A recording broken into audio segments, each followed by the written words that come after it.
Good Thursday evening, friends. I'm Joe Gilloway, and along with my partner, Bill Bostic, we welcome you to This and That, the podcast. Bill, how are you this evening? I'm doing pretty good, Joe. Had a busy day, but I heard you I'm were glad. busy today. Yeah, glad to be here, and we'll talk to some good people from Steelton tonight. Absolutely. I'm excited. This is one that I've been wanting to do for quite a while. I still, and a lot of people know this, that I was born in Philly. I was raised kind of like the lower Paxton Township area for the most part, but Right. Stilton's always held a place in my heart. I've been following the sports for many, many years. I've had friends. I still have friends from Stilton. So, we care Well, about Stilton. you get your hair cut in Steelton? Not anymore. Not anymore. Okay. No, not anymore. And I didn't leave Stilton hair so much as the guy who was cutting my hair, Shane Griffiths. Okay. All right. He got out on his own and he's Okay. out. So anyway, but I did for years, yeah. And Andy Hartwick at Steelton Hair is a great barber. He cuts our one guest hair that's here tonight. Oh, okay. All right. So anyway, let's do this. Let's thank our sponsors. How about if we do that, Bill? Okay. I like this one better. How about that? And let's bring that in. Okay, our This and That the podcast sponsors are Rickaba's Electric, the American Legion Post 272 on North Mountain Road, Team PA AAU basketball, and Be a Hero, Hire a Hero. Thanks to these great local businesses for their continued support of Linglestown Gazette sports and our area student athletes. Well, that was the Linglestown Gazette intro, Bill. Sponsored. We don't have our student athletes on tonight. I guess when I've been doing that for so many years, I'm used to talking about student athletes. But anyway, what episode is this, Bill? I think it's 17. No, it's 18. Episode okay, 18. We've been going at it for a little while now. And this is incidentally the People's Podcast, Bill. And I know you tell me that every week. The reason it's the People's Podcast is we care about the viewers, and we really do. Right. We have a comment screen where we can have live comments come in, and I make sure that I address them all, as long as they're in good taste, right? But if somebody has a comment, I'll read the comment. If they have a question, we'll try to answer the question. And it's also the People's Podcast because we allow members of the community to make recommendations about who we should have on, the topics or guests. I would feel more comfortable if you do that disclaimer so we don't get in trouble. Let's do the disclaimer, Bill. The views and opinions expressed on this show are those of the participants who voice them and do not necessarily reflect the positions held by This and That the podcast as an entity, Bill or myself, or the sponsors who support the show. So we're cleared of any wrongdoing. You're amazing. You produce the show, you host the show, and you also are our lawyer. You write up all these things. It wasn't that hard. So upcoming, we are going to have next week. We'll have 3 members of the Central Dauphin School District School Board, and they are Janelle Bingaman, Lawrence Silvers, and David Dorneman. And what we're going to try to do, Bill, we've already had 3 school board members on from Central Dauphin. These are 3 more, and there's 9 total. So we'll try to maybe every 6 weeks. Is that a good number? We'll try to have 3 different ones on. And so 6 weeks from now, or roughly, we'll be able to have all 9 of them on in 3 different shows. Right. And then Wednesday, the 20th, WKBO, and this is exciting for anybody that's been around for a while like I have. WKBO back mostly in the 70s was not just a great radio station with great on-air personalities. It was an institution in this area. And scheduled to appear on just one show are Slim Jim Buchanan, Dan Steele, John St. John, Rick Shockley, Carol Chrissy, Captain Dave Edwards, Neil Howard, Bill Truesdale, and Michelle Lefevre. So that's going to be very exciting. So before I ask you what's going on with Linglestown Gazette and the Razor's Edge, I heard you were on the news tonight, Bill, on television. What was going on there? Yeah. I didn't see it. Yeah, Channel 21, WHP, called me late this morning. They were in the village of Linglestown putting together a story about the roundabouts and the problems with tractor trailers. They apparently have been following Linglestown Gazette, so all the activity, all the comments. So I really want to credit the the followers and those who participate in the comments for getting them out here, which is just one more key to getting PennDOT to address literally a 14-year-old problem that has not been attended to for that long.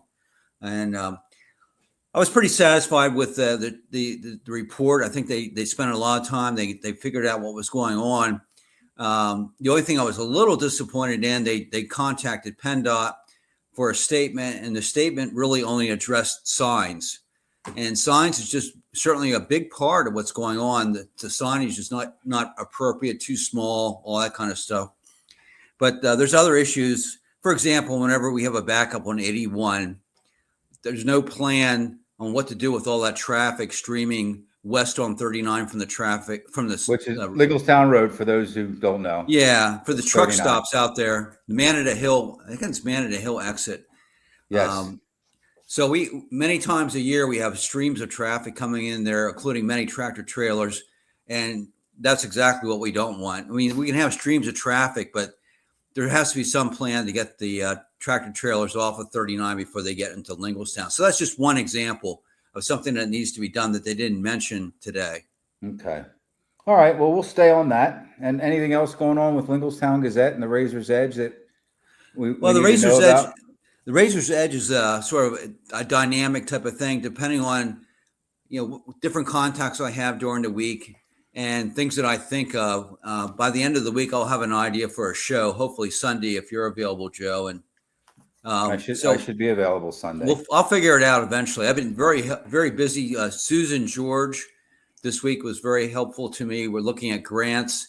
She also has other suggestions. So she's kept me busy. So I have to work on that Razor's Edge for Sunday. Okay, good. All right. So let's bring our friends in here, our guests. Yeah, let's do that. All right. We're going to bring in. There's Mr. Willie Slade. We'll bring him in the order that they came in earlier. Natashia Woods, both Borough Council members, and Mayor Ciera Dent from the Borough of Steelton. It's a town to me, but it is officially a borough. And Mayor Dent, it looks like you have your, and you may be in a good habit of doing that. I know, like Zoom meetings, you're asked to, but we're all in this together, okay? We don't need to raise hands. You don't need to get permission to talk. There's 5 of us, and if our last guest does come in, I will see her enter, and I'll bring her into the studio. So we're going to talk about Steelton Borough. I just took like one picture there, and it's kind of Front Street in Steelton. Maybe to me, it's like kind of real downtown, center of town. Is that correct, y'all? It is, yes. Right in that area. And you saw that 1880, Steelton was incorporated in 1880. So it officially became a borough in 1880. The land, and for those who are unfamiliar, the town or the borough of Steelton, the steel mill has had a whole lot to do with its birth, its existence, its ability to flourish for many, many years. And the land was chosen in 1866 by the Pennsylvania Steel Company to build the mill on roughly 100 acres. Again, it was incorporated in 1880 with the population reaching its peak. Now, I didn't know this. I don't know. Do you guys know this? The peak population was about 14,200. Mm-hmm. That was around 1910. That's pretty big.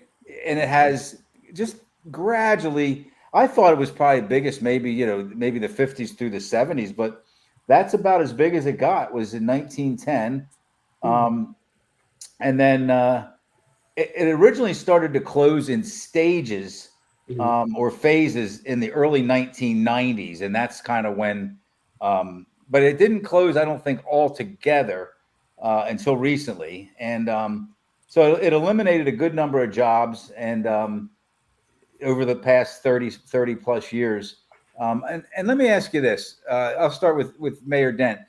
Sure. I think the term is the mill is idle right now. Is that correct? It's not closed for good, or at least we hope not, right? Is it just idled?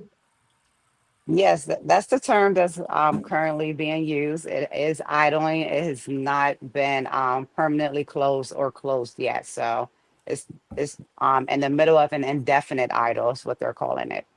Okay, all right. Because I just heard today that there's another mill, Conshohocken maybe, Conshohocken. Mm-hmm. that's like closed, like not Yes. not idled. Yeah, And they officially closed it. if you've ever driven past or through or around Conshohocken, it kind of has some Stilton-ish in it, with the Yeah. way the roads are set up and the real steep roads, and Hmm. some of the architecture looks similar. So we certainly hope, for Steelton's sake, it might be too late Yeah. with Conshohocken that they figure out a way to get things up and running again. And I don't know if there's a lot of Steeltonians left that are working in the mill, but it's the tax dollars that it generates. Is that correct, Mayor Dent? Yeah, it brings in people from different parts of this community, whether, they still live in Stilton or they live in a neighboring community, High Spire, Swadera Township, Harrisburg. It still is very beneficial to the borough because our local businesses benefit from it. Um, our roads, our traffic that comes through still in, it gives us the ability to use that as leverage when we are talking in regards to like redevelopment, things of that nature. And of course the tax revenue that comes in is a huge part when it Mm-hmm. comes to the mill. So it's definitely still beneficial. It still plays a huge significant part in Stilton, even with the decrease in numbers and the decrease in employees that they've had, and of course the population within Stilton, it still holds a lot of identity to it for sure. I Tim Cater's a good friend of mine. I'm sure I know Willie knows Tim Cater. You probably all do, but he and I, for some reason, we talk every morning for a little bit. And he said that he was talking with Pete from Naples, and Mhm. Pete said he basically lost like 50 regular customers. I That's believe a, it. that's a lot of regular customers to lose Mhm. if you're a pizza shop like that. Well, So Absolutely. anyway, Willie, let me bring you in. Was anybody else born and raised? Were you all born and raised in Stilton? No. Just Okay. Willie. Just Willie. Okay. yes, And ma'am. Willie has that's a serious Stilton name too. If you're a Slade, you're connected to Stilton, right? I know that. Willie, you went to Stilton Elementary, Mm-hmm. The and old then elementary, yeah. the old elementary on Second and Fourth Swadera. Street on Fourth Street, 4th Street. Fourth Fourth. and Walnut. What's the school down? Oh, that was the old high school, right? Down on Second. What's that big old school building down there? No, it's Fourth Street. Is that Fourth? Okay. Fourth Street. All right. So, what what's the difference, Willie, in a borough of Steelton that has a mill up and running and one without it being up and running? Well, I mean, you're talking about. I mean, historically, that was the business of the town. Like the mayor was saying, it was always our biggest tax base, Mm-hmm. as far as uh, real estate tax, whether it's real estate, whether it's just the earned income tax from the workers. It's a huge part, but it's also just historically just the town. I mean, the town is literally Right. named after the mill. I mean, it's Stilton. That's Mm-hmm. where we got the name. If it wasn't for the mill, there would be no Stilton. That's the only reason why the town was created. It was created around the mill for the workers, for a place to live, and it was incorporated for that reason. And so, losing the mill, you are losing a huge part of the identity of Steelton. This has been something that we've been dealing with um, pretty much since the '70s, really, when the '70s and '80s, when the steel market really started to go down with the influx of foreign steel. So it's been a long ride to get to this point. This is something that we've gone through with other owners of the mill, Mhm. going back all the way back to Bethlehem Steel. When they shut down, and the plant was sold, and then a new place came in, and then they left, and another one came in, and then they left. So it's been an ongoing thing for us. I would say, it seems like every 8 to 10 years we go through this, where one company decides to pull up stakes, and then we have to work to get another company to come in and take over. So this is something that we've dealt with before.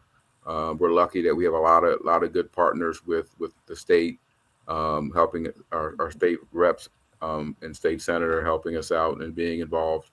So we're hoping that something comes out of all that, and we're able to see something at that plant. It's very important to the town, very important to everyone who's lived here, from here.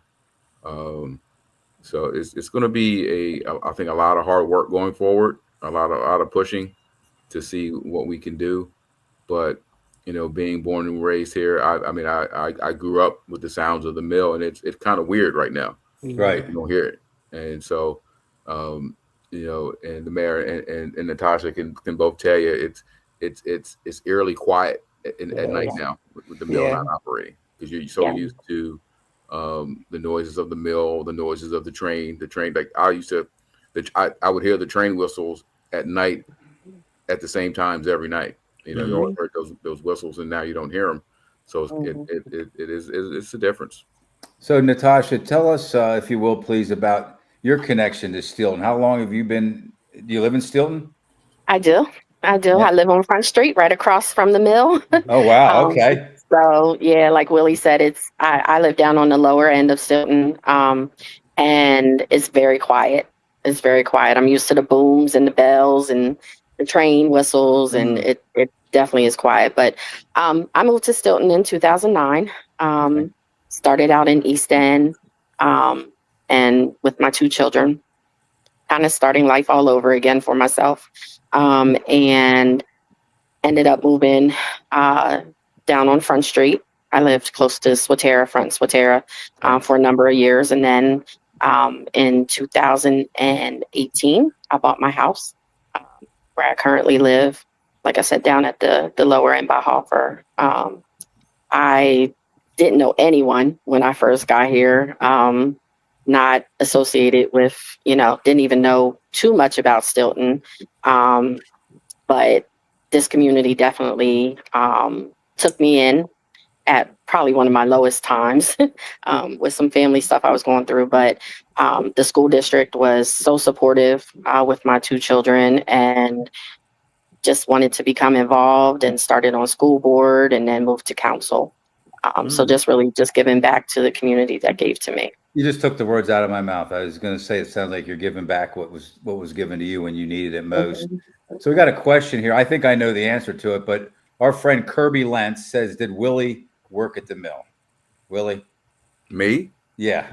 No, my dad did. He might have known my dad, Willie Sr. Okay. He worked there for a little bit. He didn't work there long, but he did work there at one time. Kirby, so Willie it would have been him. It wasn't me. This Willie here is in education. Yeah, I never worked at the mill. Bill Bostic, you have anything you want to jump in here? Yeah, I was just curious with Natasha, what brought you to Steelton? A new start, really. We were having just some family stuff going on, and I needed a new start. Down and out, kind of, just to be honest and transparent. And I found an apartment, and thankfully, the landlord at the time, he helped me out. I have no other way to say it. He truly helped me out. And then he ended up selling the house, which is why I moved, in town. But it was really just, I do nothing. I was born and raised in York, Pennsylvania. I came here for college and just ended up staying in the area and raising my family, working, and Well, I'm glad it worked out. And yeah. The other question I have is, now that the mill is closed, what role? Idle, Bill. We're going to go with idle, at least for the purpose of this show.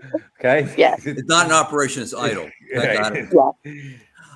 What role does the borough play in trying to find a new owner, if any? What can you do?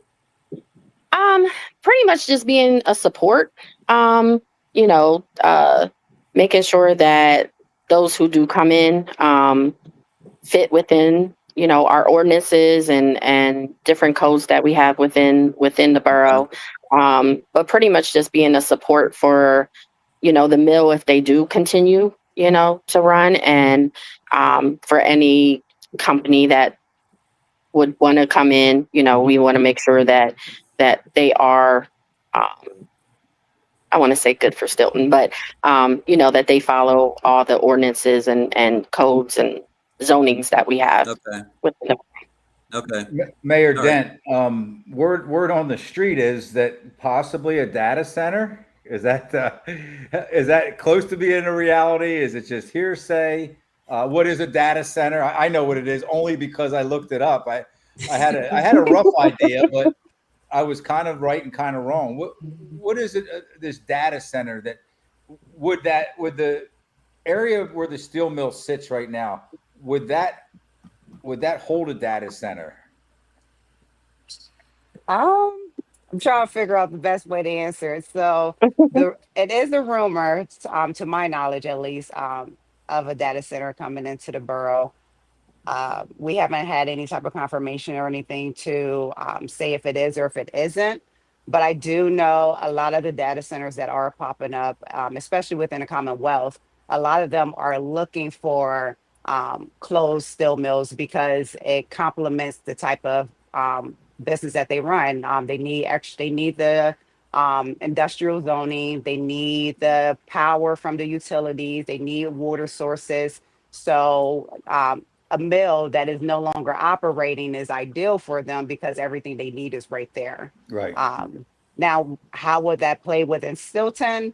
I think it's feasible. It's just that I would hate for a data center to replace the totality of the steel mill. Right. Especially when I know that, we've been in conversations in regards to the steel mill, in regards to updates and modernizing it for a couple of years now, even when last year when we had, some high level of elected officials that came to Steelton to tour the mill.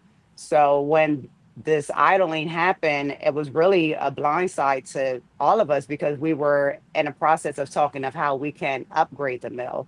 Right. So I would hate to see a data center come in and pretty much eat the fruits of the labor that we were hoping would go into the steel mill. But in the same sense, I think we also have to be realistic and know that the steel mill itself is never going to be back up to its full totality where it literally ran from one end of town to the other end of town. Right. And there is going to have to be most likely some compromise in regards to what happens with the steel mill. So I know for me personally, I've been trying to just help out in regards to making sure that the girls' desires are being heard, making sure that we're at the table when these discussions are being had, trying to figure out different ways that we can support not only the steel mill itself, but also the employees, and making sure that we're keeping that open communication for if and when Cleveland Cliffs may want to have a conversation with us. At this point, it's been a lot of the elected officials from the local level to the federal level that have been having a lot of conversations, and we're hoping that eventually Cleveland Cliffs will be willing to come to the table and give us some more information on what their plan is, because I would hate for it to just be an indefinite idle when we know that the steel mill can run, and we know that the employees will love to be back, working down at that plant. Fabulous. It was a great response, and good job not committing too much to the data center. Because I think for now it's you probably heard a little more than I have, but it was just kind of like a rumor, I think, at this point. It is, yeah. We're hearing a lot of rumors at this point. So until we get some type of concrete information, or until Cleveland Cliffs is, able to give us some more information or be a little bit more transparent with us, all we can kind of do is hope for the best and, keep fighting the fight of keeping the still in Steelton. That is definitely our goal, is to keep the still in Steelton. We have a lot of history down there. We've made magic before, and I think that we can still do it. Good. Okay, Willie, let me bring you back in. Let's talk about a couple of I like to call them challenges. Okay. I try to keep the word problem, issue, all that negativity out of my vocabulary, no matter what we're talking about. But I think, correct me if I'm wrong, it seems like since maybe about 30 years ago, somewhere in the 90s, late 80s to mid 90s, many of the original Steeltonians started to die, like literally die off, and then many others started to kind of move out to the suburbs, try to raise their kids. So you had both of those scenarios taking place at the same time, and you and I both know some really to the bone Steeltonians that move their families out to this. They still love the borough, they love the town of Steelton, but a lot of these people, a lot of these citizens were replaced by people who moved in from outside of the borough, and I think that a lot of the homes were purchased by people that may not make the people that they're renting to a high priority. Okay. Well, most definitely. I think that's one of the biggest things that we deal with is, and you're right. We had a lot of, and I would say in the early to mid 80s to throughout the 90s, people moving out or older. We had an older population, people passing away, and homes were bought by people not to live in. They bought them, turned them into apartments. Right. And we have we're just like 46% of our population are renters. Okay. So that's high, and that's very high for a community. And like you said, sometimes we have some landlords that don't take the time to really vet who they rent to, and so that can sometimes lead to some issues.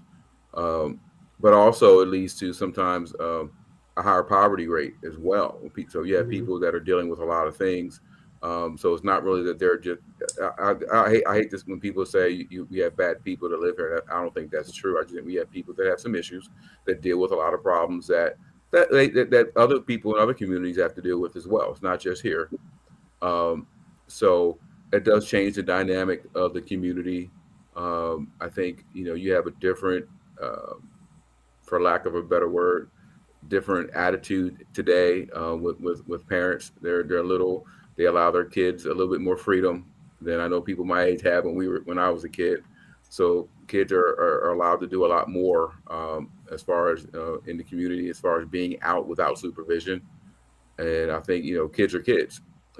People always say the kids have changed. And I always say, I correct them, say no, kids are kids. Kids haven't changed. Parents change. And the way parents parent their kids change. So you see some things that are happening here, as well as other places, that I think can be that we as elected officials or a school district have to deal with and come up with solutions that or better ways, or different ways, I should say, on how do we help our kids and help our parents and help our community. And I think the one thing I always love about Steelton is that we're always trying. I mean, we may not always have all the answers, but we're always going to give it a shot and try to do what we can to help our kids and help our families. And I think that's where we're kind of in that zone right now, that we've had some issues in the last year or so, but we're not afraid to take on those issues and try to figure out ways how can we handle it. It's not easy. It's never an easy solution. And I think sometimes people think it is. People always, why don't y'all do this or why don't y'all do that? And they don't realize like it's not as easy as just saying it. You got to come up with ways to work with parents, because at the end of the day, it's still about the parents. But I do think that Steelton is still a great place to be. I've been here all my life, have no plans to leave until I retire, and then I'm retiring to warm weather. But I think, that has nothing to do with the town. That's just I think the town, like I enjoy living here, and I'm looking outside right now. It's quiet. It's 99.9% of the time, it's quiet. There's really not a lot going on. But then when you have that 1%, when you have something happen, everybody loses their mind and acts like it's something that goes on every day. And that's, like I said, that's everywhere. Anytime you have an incident, people focus on that one incident, like that's happens all the time, and they don't realize that it's just one person who might have made a mistake and did something wrong. But we still need to focus on all the kids and what we can do to help them. So, and that's a long-winded answer, but I think no, that's okay. That's what we're here for. I think that I'm pretty sure that some of it has to do with young women single young women without a male figure in the house trying to raise, when I say young, you know, a lot of times in their teens, trying to raise children. And it's hard to be responsible for yourself at that age, I think, you know. Let's just say 16 to 19 or early 20s.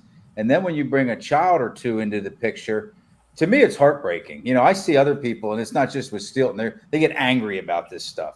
Really, it's none of their business. They don't even live nearby, and they just see like the crime going up, and they get mad about it. But it's heartbreaking.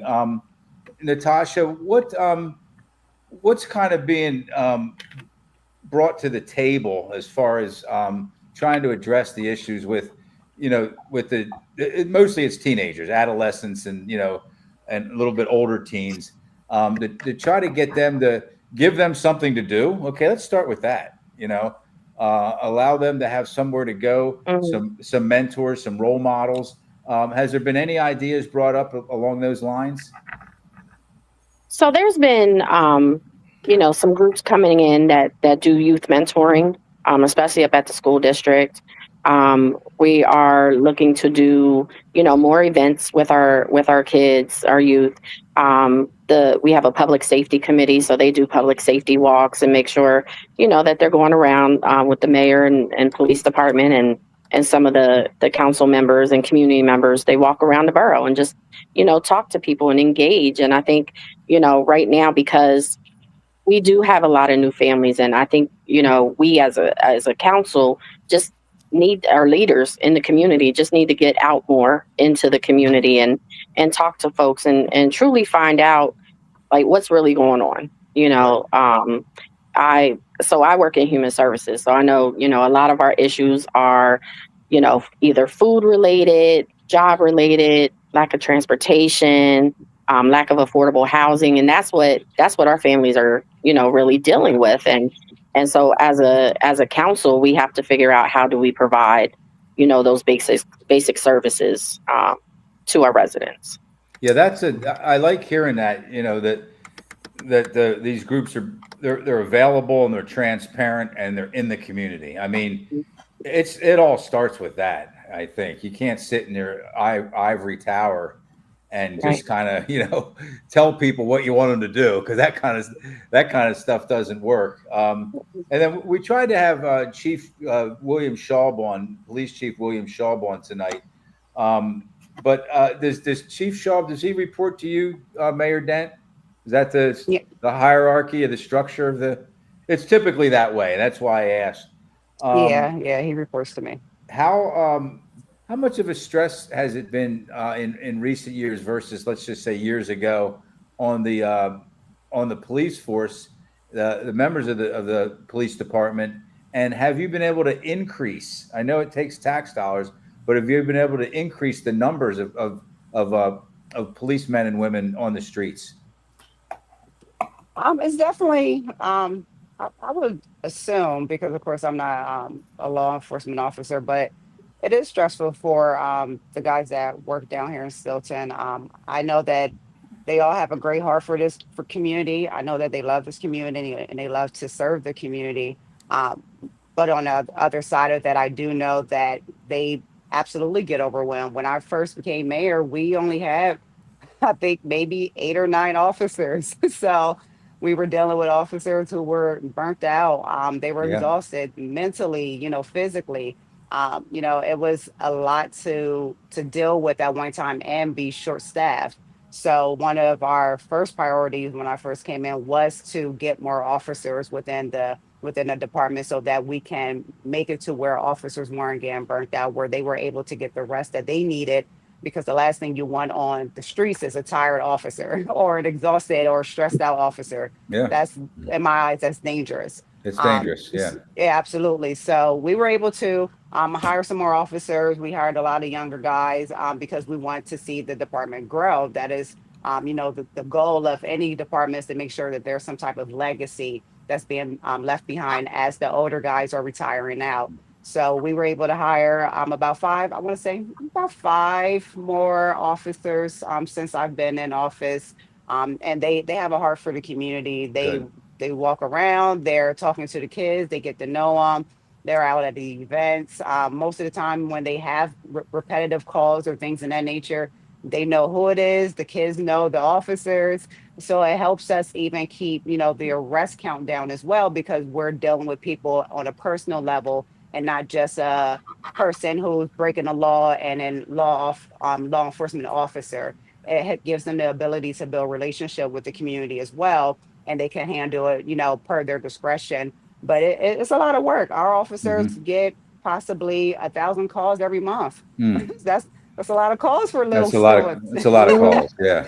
It's a lot of calls. So, the crime, I would say, the crime hasn't necessarily increased, but it has changed a little bit. We have a lot of mischievous things happening. We're having, car thefts like a lot of the other surrounding areas, vandalism. We're having a lot of, domestic calls, things in Mm. that nature where, kids don't want to go home and the parents, are calling officers for help, things in that nature. So I think that the type of calls that we're getting now have increased, but they changed because a lot of what Willie said, it's about how, unfortunately, it's the parenting that has changed, and a lot of these kids are.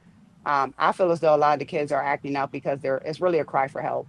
Right. They're at, they're home. They're not really getting all of the support that they can get, and it could be, a single mother or a single dad that's working two jobs trying to, finance their household, and they don't have that extra time to spend with the kids. So then you have kids who are in the streets that necessarily don't have to be, or probably don't necessarily want to be in the streets, but they know that that's where they can get the attention that they need. So even like Natasha said, it plays on so many different levels and so many different layers, because our officers are no longer just law enforcement officers.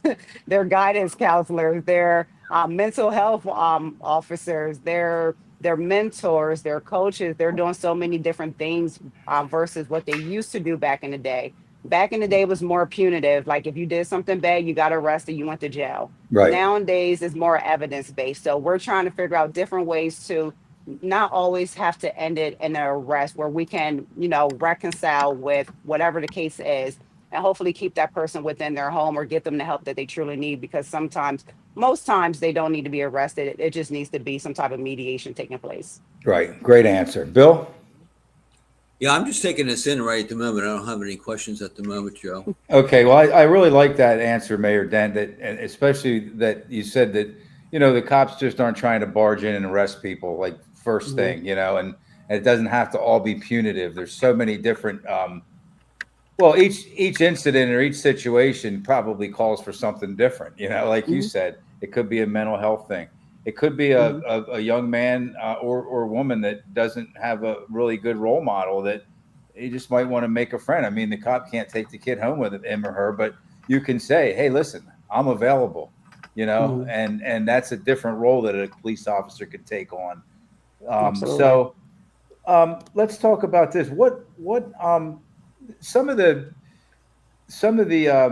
establishments, some of the businesses in the area have kind of been like labeled, at least I don't know if they've been labeled by the borough, but kind of nuisance establishments, the after hours clubs and stuff like that. Do you guys look at that as I know that's a source for taxes, okay? You just don't want to, I understand that.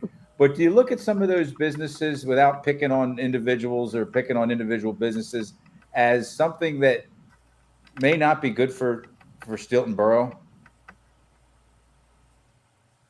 Willie? Willie? Oh, well, definitely when you have issues at a certain place, that's definitely not good for the borough. And I'm not even thinking of any in particular. Okay? No, yeah, right. Just so you guys know, it could be any. It could be any. It could be any business, whether it's whatever once you type have of business a grown-ups business, if things are happening there that cause problems for the borough, or for the citizens of the borough. Yeah, is really what it is. And not, I hate to say just the borough, but the citizens of the borough, people who live near that business. Then it's something that we definitely have to talk about. And the first thing you always want to do is try to work with that business owner to say, hey, look, these are the issues that we're hearing. What can we do to fix this problem, and go there? Because unlike what people think, we just can't snap our fingers and close something down. That's not how things work. There's legal ways you have to go through things. And I think some people don't understand that. They think we can just go up to the place and put a big lock on it and don't let it open again. That's not how it works. So you want to try to come to some type of resolve to fix the problem.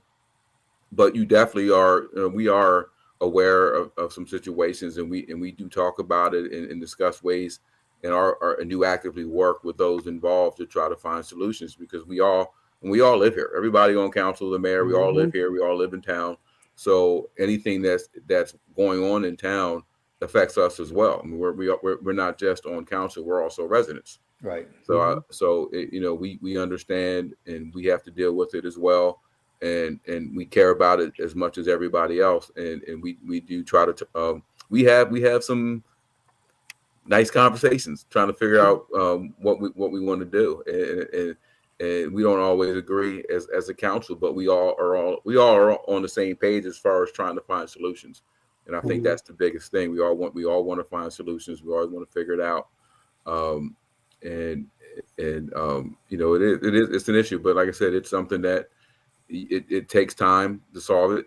It doesn't happen overnight. And I know the mayor and the chief are always actively involved in trying to figure those things out.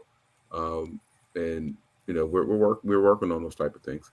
Yeah, the kind of the makeup of the town has changed quite a bit over the last few decades. It used to be, and for anybody that has been around and knows, it used to be church, bar, church, bar, church, bar, church, church, bar, church, bar. Absolutely. And more so than a lot of other towns. I mean, it was just a hardworking town. You had to have bars because first of all, the men and women that worked at the mill, mostly men, they needed a place to play after work. But it was just that kind of place. Even on Sundays, I have friends that they grew up in Steelton, and then the dad would get done with the church stuff on Sundays, and then they'd all meet out either at a private club or a bar. Now that it's not that way, I'll leave this question open to all three of you, any or all of you. What kind of businesses, if you had, a magic wand or just kind of any say at all, what kind of businesses would you like to bring into the borough for the children, for the adults, just to make the town a little bit kind of more fun and lighthearted? So What are we missing down there? Yes. So for me, it's we need more of a variety. Yeah. Yes. Grocery store is number one. Grocery store is number one. Okay. Something with fresh produce and meat, and that we can get everything that we need in one grocery store. But just for me, it's like a variety of stores, like a couple more different restaurants. And, my dream has always been a bookstore. I just want a bookstore, but, just something different, a bakery, different things so that those of us who don't have transportation, it's, Stilton's a walkable town. And so, to walk downtown and be able to,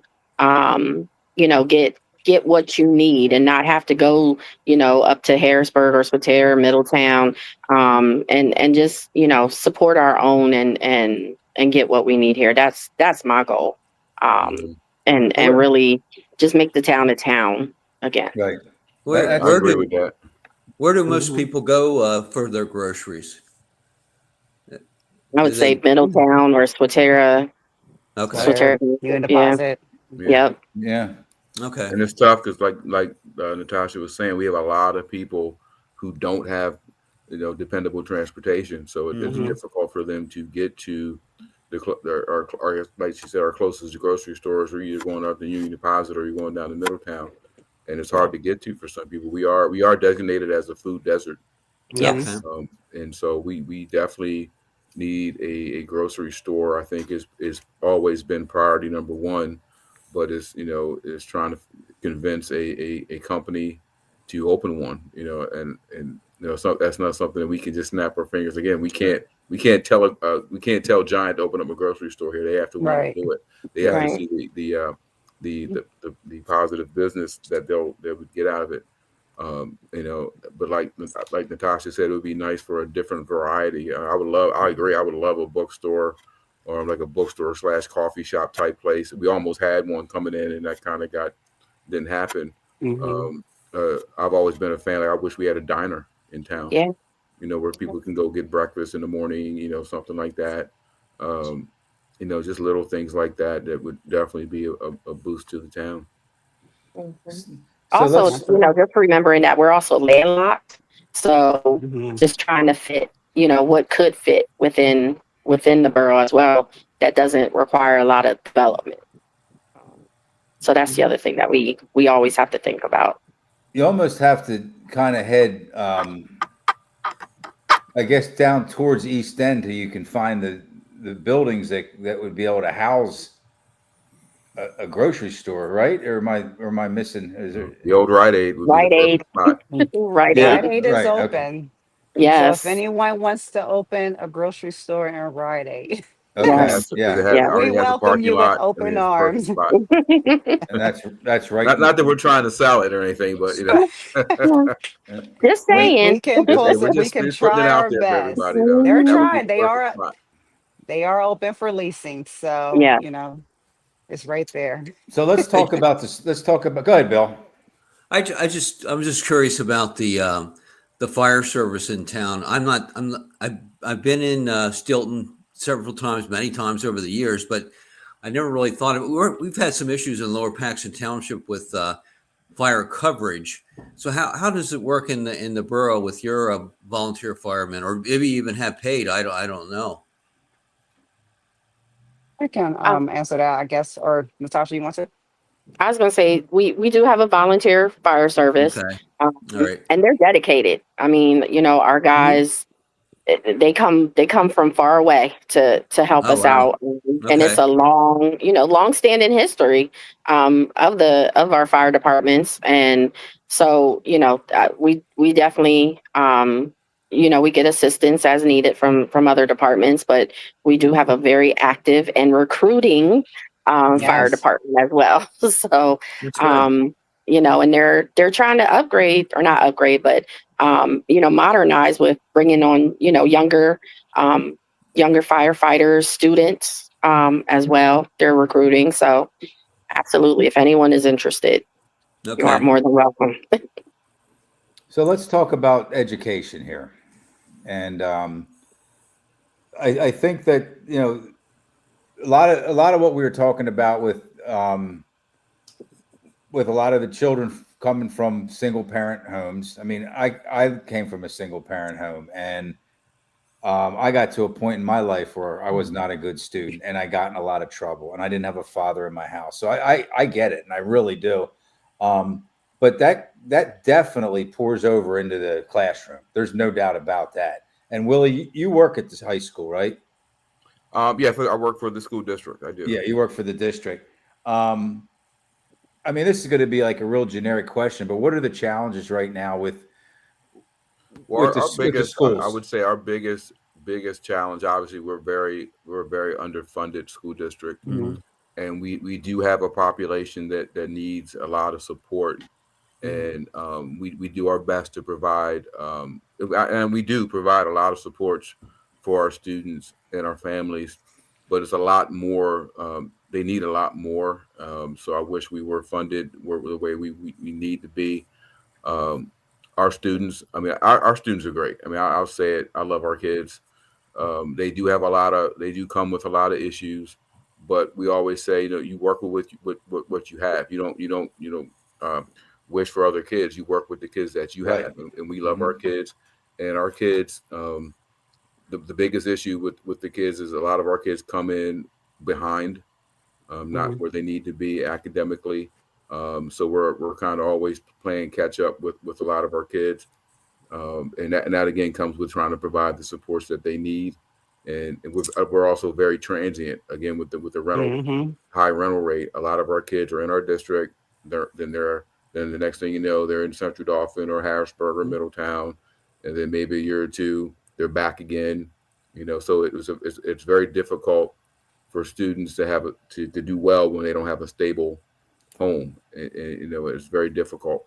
So we do have a lot of challenges, but like I said, I would take our kids over, and Natashia and Ciera know, because their kids went through it, and they're our kids are great. Our kids do wonders with what they have, and we do, like I said, we have a lot of different outside groups that come in that help us out. Like Natashia was saying earlier about the mentoring programs that we're lucky enough to have with the groups like the Neighboring Academy, True Colors, and All You Can, and groups like that, where they come in and work with our kids. And it's definitely a partnership that we're fortunate to have, because again, because of a lack of funding, a lot of things these outside partners do for us and do for our kids, we wouldn't necessarily be able to do because we don't have the staffing to do that. So those are the challenges, and those are the ways that we try to combat those challenges by providing those resources and trying to figure out, what can we do to help our kids, whether it's something as simple as just like a summer programs that we were able to provide this year to a lot of our kids, and it helps them. A lot of our kids, school is where they eat the most, and they get breakfast, they get lunch, and a lot of our kids get a lot of extra. We provide a lot of extra meals and snacks for our kids that they wouldn't necessarily get if it wasn't for us. So it's a lot of challenges that we have to do or deal with, and that our kids have. But again, like I said, and I'm a big, as you can tell, I'm a big proponent of our kids. I would take our kids over anyone. A lot of people say that our kids are this, our kids are that, and those are usually people that don't know them, don't know our kids. And I always tell people that you really need to get involved and become. We were always looking for mentors. We're always looking for people to volunteer, and you would find that our kids are great, and. Yeah, they are. I had the opportunity some years ago to go into Steelton Elementary, and I forget the name of the program, but when you go in and you read to the kids, Willie, do you remember that? Oh yeah, the 100 500 is it 500 men read? And you're more than welcome to come back. I would love to do it. Yeah, they must have lost my number. I'll make sure you know about it this year. Please do. Yeah, I'll be honest. That's my favorite event of the year. Every year, and I always volunteer. I always tell them I want either kindergarten or first grade, because I love reading to those kids. It's awesome. I was doing first and second grade. Yeah, but that's the best thing ever. What struck me was those kids were bright-eyed. They were loving. They were lovable. They were fun. They were funny. And when all the things that you just said about how much you love those kids, Willie, I was just sitting there kind of nodding because I went in just it was 3 times for hours at a time. But everything you said is exactly what I saw. And maybe the colors of their skin, maybe the size of the classrooms, but you could go out to any suburban school, and those classrooms were very, very similar, as far as the kids being excited to learn. When I walked in, they had, just like I said, they were bright-eyed. They were like, they wanted to know what I had to talk to them about. They had questions, and whatever we're seeing when those kids are 5 through 7 years old, the goal has to be 10 years later that they still have that same level of excitement. The biggest thing again is keeping those kids here. Right. I think that's where a lot of people don't. Where we lose them is they said, because we're so transient. And I'll tell you a quick story back. I don't know even if I ever told this to Natashia or Ciera, but years ago, I was a principal at the high school for a couple of years, and one of those years, I decided to do my own little non-scientific study, and I went in with the senior class and I researched which kids were in our district from kindergarten through 12th grade and never left and came back. And when I figured out who those kids were, then I went and researched their academic records and behavior records. And those kids who were here from K through 12 that were stable, never had to worry about, they weren't moving back and forth, were all doing well. So there is a correlation where if kids are stable and they're here in our school from kindergarten through 12th grade, they do well. Our kids do well. But it's the problem is when you get a kid that moves into your district, in 4th grade, and they're reading on a 1st grade reading level, you're playing catch up. Yeah. Or you have a kid who's doing well here, and then they move and they come back, and you see that they didn't do well where they're at, where they went to, and now you're playing catch up again. So providing a stable place for those students and for those families and for those kids is huge. And Natasha brought up earlier, it's about affordable housing as well. That plays a huge part where families being able to afford to stay. Because 9 times out of 10, the reason why our families leave is because they can't afford to rent, because the rent gets raised. So a lot of it is financial and being able to afford where they live at. And I always used to tell people, I said the busiest time for our enrollment department is always the beginning and end of the month, because that's when releases run out and people are moving. And that's where things change. That's where kids move out and they withdraw and go to another school, or we get kids coming in from other schools. So that to me that's always been the biggest issue as far as what affects our kids the most. Okay, so I'm going to give each of you one more question, and Willie, you're going to go last because yours is going to be a kind of a different. It's not going to be the same as what we've been talking about. Let's talk about Natashia. What are the biggest challenges right now for the borough of Steelton? Just a couple minute or two. If you were able to say, this is what I want to try to eliminate, or this is what I'd like to work on first, what would those things be? My main thing that I'm working on right now is economic development, bringing in the businesses, bringing in funding, looking at grants, seeing what we can apply for, finishing up some projects that, we've been working on for a while. COVID kind of stopped the ball on some things, and we're playing a lot of catch up right now with our projects. So finishing up projects, figuring out the whole grocery store situation, and bringing in revenue to the borough. That's my goals. Okay. And Steelton Borough Mayor Ciera Dent, what is your vision for the future of Steelton? What does a healthy Steelton look like to you? Wow. I talk about this all the time.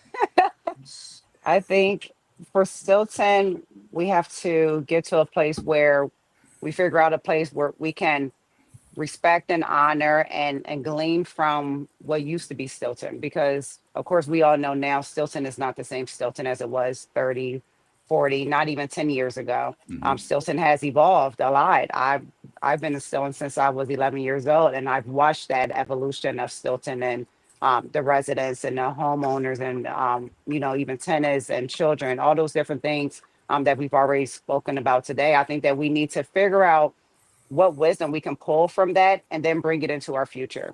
Because I do believe that Steelton has a very bright future. Steelton has a lot of potential with just, our town center, all of the small businesses. If we can actually figure out ways to support them, to highlight them, to, advocate with them when need be. Front Street can be self-sufficient all by itself. As Steelton was when it first was created, when it was first incorporated, Steelton was a self-sufficient town. And now we're starting to see that a lot of that self-sufficiency has passed away with the older Steelton. And now we need to figure out more ways to be able to bring that back into the pride of Steelton, into the heart of Steelton. So my vision is definitely unity. I think that we need to introduce that history to a lot of our residents. A lot of our residents don't know that rich history of Steelton, and because of that, they don't necessarily have the same pride as a lot of people do that either were raised and born in Steelton or have been in Steelton long enough or just have gotten involved in Steelton. I think sharing those stories and communicating that type of history gives people a different type of understanding of what Steelton is and why we care for Steelton as much as we do. And then it also gives people the ability, or at least the interest of getting involved, whether it's with, local government or nonprofit organizations or becoming their own entrepreneur, opening up their own businesses. I'm open to hearing, a Steeltonian say, hey, I want to open up a grocery store. We're going to figure out a way to try to help them if we could, because that's what Steelton is. And I think that, if we can get back to that place of knowing that we're here for each other, the vision of unity, the vision of family, because Steelton, since I've known Steelton, since I've been in Steelton, It's been a place where we're just a big dysfunctional family. Like we fight, we get on each other's nerves. But you better not say nothing about my brother or my sister, or we gonna have problems. And that has always been the heart of Stillton, and I've always loved that. And my children now have the ability to see that as well because they have grown up here. And my oldest son just graduated from Still High, so I know that we have amazing people here. It's just about bringing everyone together, getting on the same page, and actually seeing what it is that we all want to see Stilton become, because the potential absolutely is there. We just have to get on one accord. Once we get on one accord, I think we're going to be unstoppable. We can have our own little, like I told Natasha, we can be our own little Bethlehem. Mhm. Right here in Stilton, we Yep. have everything that we need. We just need to be able to get on the same page, figure out what works best, be financially responsible as, the elected officials, and just put the plan in place and see it through. Thank you, Mayor Dent. And Willie, we're going to go back to you now. Steel High Steamrollers football. We cannot finish this show without. That's a Willie question. I think That is, yeah. I think there's a little excitement in the air. Okay, it's not like you guys have had any significant dry spell or dry stretch. I think some of the players from last year, and you had a successful season last year, but they grew a year older, a year wiser, a year more experienced. Is this one of those teams that's cause for excitement, Willie? Well, I don't want to put too much out there because the opponents may be watching, but no, I'm excited for this year. I think we have a good group of kids coming back. Like you said, a year older, a year a lot stronger. We have a lot of kids out. We have last time I talked to one of the coaches, we had over 42 kids out. That's I think a lot. That's That's a awesome. lot for us. Yeah. So I'm really excited. I know I stopped up on Monday or Tuesday, but I got there when they were ending practice. But even then, you could still see the enthusiasm with the kids. They're real excited about the year. So I think we're going to be traveling a lot. We're going to be a team of nomads this year. But I think that's going to help the kids come together more. So I think that's actually going to help us in the end because the kids, I think they're going to grow closer, and I'm real excited. I think we're going to make a little run this year. I think so. Now Double A, it's tough, and you have Southern Columbia out there, you have Troy, out there, so there's some good teams out there. Right. But I like our chances to give them a run this year. I do too. We're going to be hosting them with Lingelstown Gazette Sports this Sunday, along with PA Football News down in Elizabethtown. So we'll have a chance to talk to Coach Irby and some of the players on Sunday afternoon. And I'll make sure, Willie, that you have the information on how to watch that. You can share it with some of the people. So, Bill, anything else for you, buddy? No, I'm in good shape, Joe. Nothing to add. Great show, Mayor Dent, Ciera Dent. Thank you so much. No, absolutely. Thanks for having me. I mean, my cup's full. I mean, I know that's just kind of like touching the tip of the iceberg, but you guys got me excited for Steelton. It sounds like a good leadership team there. Yes, it does. Natashia Woods, thank you. Very nice to meet you. You as well. Thank you. Willie, you and I have known each other pretty much over the years, and you're a great man. You're a great representative of Steelton, and the borough and the kids are very fortunate to have you. So please don't go anywhere. Oh, thank you. I appreciate that. You're not going anywhere till you retire. I'm not going anywhere till I retire. They got me till then. I'm here. Good. So, all right. So let's just thank our sponsors once again, and they are Rickabaz Electric, American Legion Post 272, Team PA AAU basketball, and Be a Hero, Hire a Hero. Thanks to all those great local businesses. So for Bill Bostic, thanks very much. You know what? Bill, let's drop our friends off and we'll just do a wrap up ourselves. Okay, it's fine. Okay? Thank you for coming, guys. Yeah, thanks everybody. Thanks for having Thank us. you. Thank you. If there's anything that we can do to help, you let us know. Appreciate it. Thank you. And I mean that. Willie will tell you. I mean that. Oh yeah. Thank All right? you. Okay. Take care, everyone. All right. Bye.